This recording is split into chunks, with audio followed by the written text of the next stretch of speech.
আলহামদুলিল্লাহ ফুচকা বিক্রি করে গুলশানে একটা লাখ টাকার অফিস নিয়ে নিলাম। আর কাজের কাজ কেউ করে থাকলে দেখতো তুই ফুচকা বেসা গুলশান অফিস লয়ে লাইছস, তাও কি পুটকি খেলতে টক বানানোর লেগিয়া। তারা বলবেন আমি বিক্রি করি ফুচকা, আমার কেন অফিস দরকার? চলেন তাহলে দেখায় অফিসে আমি কি কি করব। তো এদিকে গত 2 রাত ধরে ইভেন্ট কইরা এসে ঘুমাইছিলাম, এজন্য ঘুম থেকে উঠতে একটু লেট হয়ে গেছে, তাই তাড়াতাড়ি উঠে অফিসে চলে আসলাম। আর এসে আমার সোশ্যাল মিডিয়ায় যত কাজ আছে সবগুলো শেষ করলাম। তারপরে আজকালকার ফুচকাওয়ালারাও এসির তলে ঘুমায়, আবার ফুচকাওয়ালারাও অফিস আছে। মানে অফিস, যে অফিসে বৈশা ফুচকা বানানোর পুটকি চুলকাইব কোন ভাবে, কোন আঙ্গুল দিয়ে এই আঙ্গুল দিয়ে টক বানাইতে হবে, ওই আঙ্গুল সিলেক্ট করে।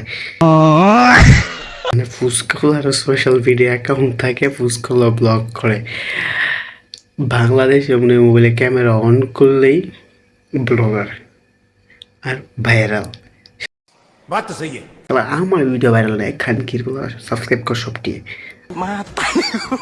আর ফেসবুকে তো যারা যারা দেখছো সবাই ফলো কর, ফলো লাইক অ্যান্ড শেয়ার কর তাহলেই।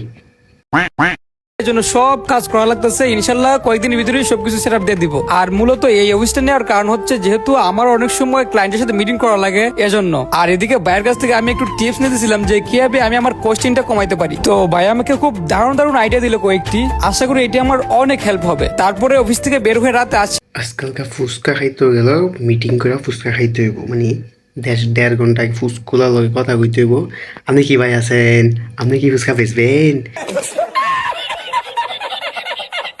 মেম করে কথা কইতে হইব। তারপরে ফুচকা হঠাৎ নিবে, তারপরে ফুচকা দিবে, তারপর আর পুটকি মে গান মারতে হইব। मतलब वो अलग ही लेवल का